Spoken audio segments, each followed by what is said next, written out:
go out into the world that I'd never seen and experienced before. And so I saw the black market. I saw drug abuse rampant among military personnel. We had when we were in Vietnam, we had a 24-hour guard on the ship. Army personnel were on the ship. Navy personnel were on boats going up and down, looking for divers. And but while we were there, I would sit at night and watch the Hueys and the tracer bullets. Mm-hmm. I would see the planes take off with bodies to take back home every day. I was in Cam Ranh, which was the only natural seaport on the Asian continent.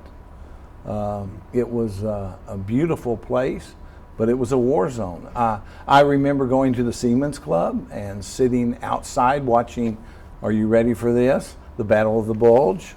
When real tanks came over the road, down the road during us watching this movie about the Battle of the Bulge. Mm-hmm.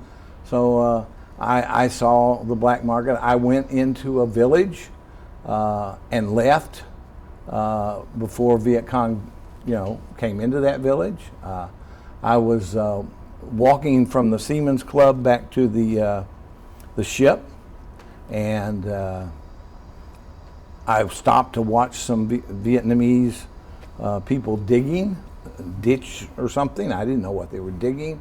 I walked a few feet away, maybe from here to that door, and all of a sudden MPs just went there, and I went back and said, what's going on? Viet Cong, they're digging tunnels. Why didn't they do anything to me? They said, they know you're not military, you got a beard. Mm-hmm. So that's when I grew a beard and I kept it. So your time there, what kinds of friendships and camaraderie did you form while serving? With whom? Well, like I said, the first experience was saving everybody's butt, and so I made friends with the steward, who was an African American from Mobile, the chief cook, who was an Italian, the baker, who was Cuban, and the other members of the galley. Because I did everything. So they were. There were two able-bodied seamen who I became close with. One was Puerto Rican and the other one was Italian. And the Puerto Rican was the guy who every morning would come reach his hand through the porthole and shake my body and say, "Time to get up." But on one port, I'm trying to remember where it was. I think it was in the Philippines. We were out in the harbor, and they sent Higgins boats out to pick us up to take us ashore for shore leave, and the waters were rough, and we were coming back, and Tony was a little bit inebriated, and he went to reach for the gangplank, and the ship went like this, and I grabbed him by the belt and then the pocket, and he was falling over. I pulled him back, and then the ships came together, and I saved his life. Wow. Literally, I saved his life, and so he was my friend forever.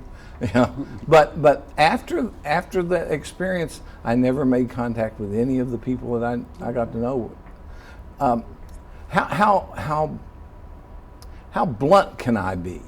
Go ahead. Let me tell you another story. When the ship came into Port Everglades, I'm on the dock waiting for the ship to come in, and there's a woman and her two little children waiting. She turned out she was the chief engineer's wife, and she had flown down to just see her husband.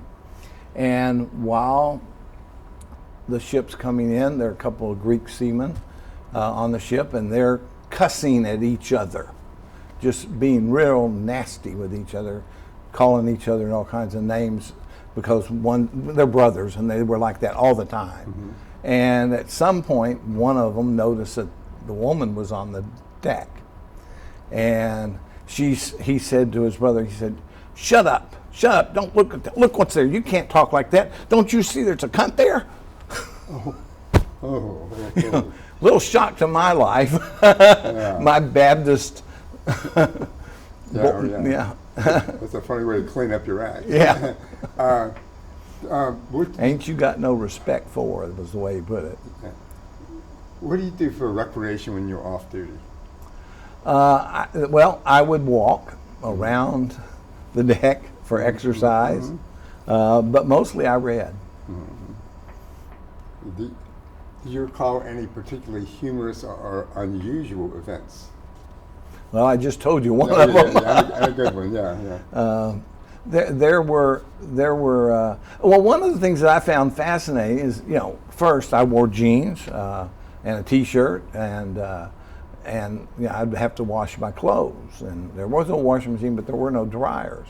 But all you had to do was take a completely soaked set of jeans and hang them over the rail in the engine room, or in the upper part of the engine room, and in 20 minutes they'd be dry as a bone because it was so hot.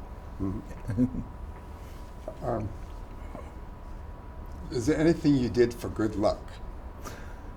No, but I'll tell you a story. We broke down in the middle of the Pacific Ocean. We were 1,000 miles from nowhere, and we were dead in the water, and we were dead for about 3 or 4 days while they tried to fix the ship up. Well, the bosun, he strung some string out trying to catch fish, and the current's pretty strong, and so it's real taut. And an albatross circled around the ship, and at some point got hung up in the fishing line and strangled itself and died. And so Samuel Taylor Coleridge was coming to mind, and I'm going, water, water everywhere, and all the boards did shrink, water, water everywhere, and not nor a drop to drink. The very deep did rot, oh Christ, that ever this should be. Yea, slimy things did crawl with legs upon the slimy sea. And of course, they already thought of me being weird as a student, but now I just solidified that. But as it turned out, the bosun was certifiably insane. We left him in Korea. We lost a couple to drug abuse. The second mate, who was in charge of the apothecary, he was a drug addict, and we left him in Japan. So we were short, and that's why I got to stand some wheel watches and get some overtime. The people who are drug abusers were people you would have predicted, or? Well, you wouldn't think that the person in charge of the apothecary would be a drug addict. And of course, he was fired and shipped home. I will tell you another funny story. We had a lot of alcohol on the ship. And basically, the ship had construction materials like barbed wire and stuff. We had a whole hold full of alcohol. We had wine and beer and liquor. We had munitions. We had 175 millimeter cannons. We had gas tractor trailer trucks, or the trailers, not the trucks. We had tanks that were on the deck of the ship because the holds were all full. So the deck was not very clear. You had to work your way around it. And we were always being inspected. Well, one thing I found out, never knew this before, that a bay leaf, if you put it on a grill, you know what it smells like? What's that? Marijuana. So every time captain would come down the stairs from above next to the porthole at the galley, the chief cook would throw a bay leaf on the grill and make the chief think there was. Well, when we got back home, they looked everywhere for marijuana. I mean, my bag was all packed, and they took everything apart. Customs did. They were looking for that marijuana. There wasn't any on the ship except what the soldiers smoked, which was every day. But that was only important. But I never saw any drug use by any of the crew, even the one that was an abuser. I never saw any evidence of that. I didn't experience any of that at all. A lot of cigarette smoking, but that's and drinking, but not drug abuse. Okay. Do you recall the day service ended? I know, like I said, I told you the day I got on the ship was the day Robert Kennedy was assassinated. The day I got off the ship, we returned. I didn't know. When I signed on, I was on for a year, up to a year, but I could get off at any U.S. port. So we were wandering around in the South China Sea as we were waiting orders for whether we would start moving materials back and forth in the area, or whether we would go back to the States. So we got the order to go back to the States. So we sailed nonstop from the Philippines through the canal, and then to Port Arthur, Texas. Mm-hmm. And I got off the ship there. I was given airfare back to Tampa. Well, the way it works is different areas are regions, and so I was given airfare from Port Arthur to Tampa. Mm-hmm. And as it turned out, I didn't need that. I went to Oklahoma instead. Okay. And like I said, I got back just before midterm, so that would be sometime in late October. How were you received by your family and community when you got back? Oh, fine. I mean, this was, like I said, it's different from being. We weren't the military. The military. There were. I did see a lot of the evidence of people who were against the military. Mm-hmm. I didn't experience that. My roommate was an Air Force veteran who served in Southeast Asia.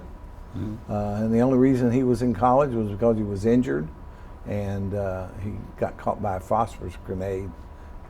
So pretty much a pro. Like I said, when I went over, I was a Republican. In fact, I was vice president of the college Young Republicans, and but I did the complete 180 degrees. How did you readjust to civilian life? You went back to school. Went back to school, yeah. and the other thing is I got married. I got back in October. I got married on December the 23rd,